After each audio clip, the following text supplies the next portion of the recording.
One Nation leader Pauline Hanson has sat down for an almost hour-long interview with far-right activist and convicted criminal Tommy Robinson. The pair covered a range of topics, including the future of the party, the NDIS and immigration. For more, political reporter Lexi Junowick joins me. Hi there, Lexi. What have been the key takeaways from this podcast episode? Hello, Catherine. Well, Pauline Hanson has recorded this podcast during what she's described as a 2-week fact-finding mission to the United Kingdom. We've seen her meet with former pop star turned right-wing advocate Holly Valance, also former Conservative Prime Minister Liz Truss. But it's this meeting with Tommy Robinson and this podcast episode which could widely be considered her most controversial meeting during this trip. That's because Mr Robinson, as you indicated in that intro there, he's been convicted of contempt of court, using a false passport, fraud, assault, and has even been jailed. Now, former Conservative Prime Minister Boris Johnson has labelled Mr Robinson a far-right thug, while Reform UK leader Nigel Farage said he would not be welcome in his right-wing Reform Party.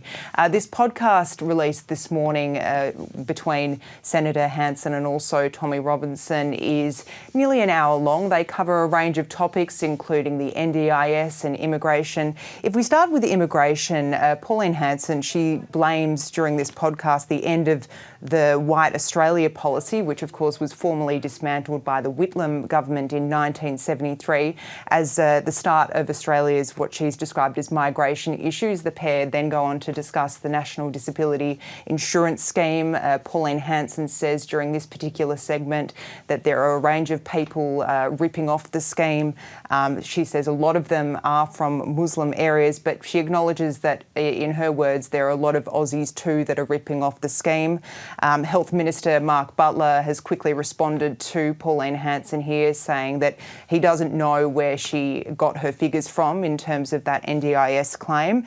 But perhaps unexpectedly, Senator Hanson, during this interview with Tommy Robinson, also went into the future of One Nation. She was asked who will lead the party, whether or not it could be her daughter Lee Hanson. She said that she has the potential to lead the party, but she'd have to earn it. Here's a little bit of that exchange. It's great to work with her. She's the future. I'm like this. This is me. Whereas she's when got you say she's the future, she's got the softer approach. Could she be a future leader of One Nation? She's got the potential. Okay. But I don't believe in nepotism, and she has to prove herself. Yeah, not only to me, but also to the other members and to the public and everything like that. That's something she has to earn. So, Lexi, what's the reaction been from other politicians in Australia?